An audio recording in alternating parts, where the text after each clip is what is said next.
Hello అండి. నేను మీ advocate Lokesh Reddy. ఈరోజు మనం చూస్తున్నట్లయితే చాలా మంది అడిగే క్వెషన్ ఒకటుందండి. పెళ్లి చేసుకోవాలన్న ఇంటెన్షన్‌తో కొన్ని రోజులు కలిసుండి, కొంత దూరం ట్రావెల్ చేసి, ఆ తర్వాత వాళ్ళ మధ్యలో గొడవలొచ్చి విడిపోతే, అమ్మాయి ఏంటంటే అబ్బాయి మీద నన్ను వాడుకొని, నాతో ఫిజికల్‌గా రిలేషన్‌లో ఉండి, కొన్ని రోజుల తర్వాత నన్ను వాడుకొని వెళ్ళిపోతే, అమ్మాయిలు కేస్ పెడుతూ ఉన్నారు. పోలీస్ స్టేషన్‌కెళ్ళి ఇలా కేస్ ఇయ్యంగానే అలా ఎఫ్ఐఆర్ చేసేస్తున్నారు. కానీ అబ్బాయిలు గూడా ఈ మధ్య వచ్చి, నాతో ఒక అమ్మాయి కలిసి ట్రావెల్ చేసింది. నన్ను పెళ్లి చేసుకుంటా అని నన్ను నమ్మించి నాతో కొంతకాలంగా నాతో రిలేషన్‌లో ఉండి నన్ను ఫిజికల్‌గా, మెంటల్‌గా, నన్ను ఫైనాన్షియల్‌గా బాగా వాడుకొని, ఆ తర్వాత ఇప్పుడు వేరే సంబంధం వచ్చిందనో, లేతే వేరే మంచి సంబంధం వచ్చిందనేసి నన్ను దూరం పెట్టడం జరుగుతుంది. అలాంటప్పుడు మరి నేను కేస్ పెట్టలేనా అని అడుగుతా ఉన్నారు. సో, నేను చెప్పేది క్లియర్‌గా ఒకటే అండి. చట్టంలో అమ్మాయిలకైతే ఎన్ని అయితే రైట్స్ ఉన్నాయో అబ్బాయిలకు గూడా అన్నే ఉన్నాయని. కాపోతే ఒక 376 ఒక రేప్ కేస్ తప్ప మిగతా అన్ని కేసులు గూడా అబ్బాయిలు గూడా అమ్మాయిల మీద పెట్టొచ్చు.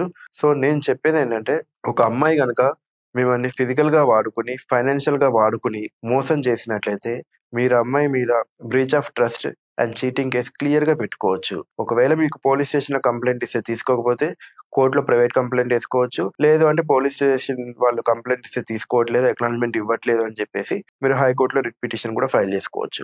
కాకపోతే మనం బేసిక్ ప్రైమా ఫేసి అనేది మీ దగ్గరుండాలి. ఈ చాటింగ్ చేసిన కన్వర్జేషన్స్ కానీ, లేదు అంటే మీరిద్దరు తీసుకున్న సెల్ఫీలు గానీ, ఫోటోస్ గానీ ఇవి ఉండాలి. ఏదైతే కోర్ట్‌కి మనం ఏంటంటే మిమ్మల్ని ఎమోషనల్‌గా వాడుకుంది అండ్ సెక్సువల్‌గా వాడుకుందని చూపించగలిగితే ఇంకా మంచిది. ఈ సెక్సువల్‌గా వాడుకున్నయి, ఫిజికల్‌గా వాడుకున్నారన్న కంటెంట్ మీకు చూపియటం కొంచెం కష్టమే అయ్యుండొచ్చు.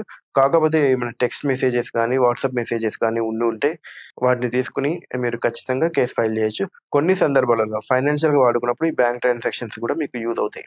సో, నేను చెప్పేదేంటంటే చట్టం దృష్టిలో అందరూ ఒకటే. అమ్మాయిలకి లాస్ అన్ని ఫేవర్‌గా ఉన్నాయని ఏమి బాధపడనవసరం లేదు. ముఖ్యంగా చెప్పేదేంటంటే, ఈ లేడీస్‌కి 376 అన్న కేసు కొంచెం ఒక వర్గానికి ఫేవర్‌గా ఉన్న లాస్‌లో కొన్ని లాస్ వాళ్ళకి ఫేవర్‌గా ఉంటాయి. ఆ మాట వాస్తవమే కానీ, జెంట్స్ కూడా మోసపోతే వాళ్ళకి కూడా కేసులు పెట్టుకోవడానికి కొన్ని సెక్షన్స్ ఉన్నాయి. 406 అని, 420 అని ఇంకా చాలా సెక్షన్స్ ఉన్నాయి. నేను చెప్పేదేంటంటే క్లియర్‌గా మీరు గనక మోసపోయినట్లుగా డిసైడ్ అయితే, మీరు గనక బాధపడకుండా దగ్గరలో ఉన్న పోలీస్ స్టేషన్‌కెళ్ళి న్యాయం కోసం మీరు పిటిషన్ ఇవ్వండి. వాళ్ళు తీసుకోకపోతే కోర్ట్‌కి వెళ్లి ప్రైవేట్ కంప్లెయింట్ ఏసుకోవచ్చు. లేదంటే హైకోర్ట్‌కెళ్లి రిట్ పిటిషన్ కూడా ఫైల్ చేసుకోవచ్చు.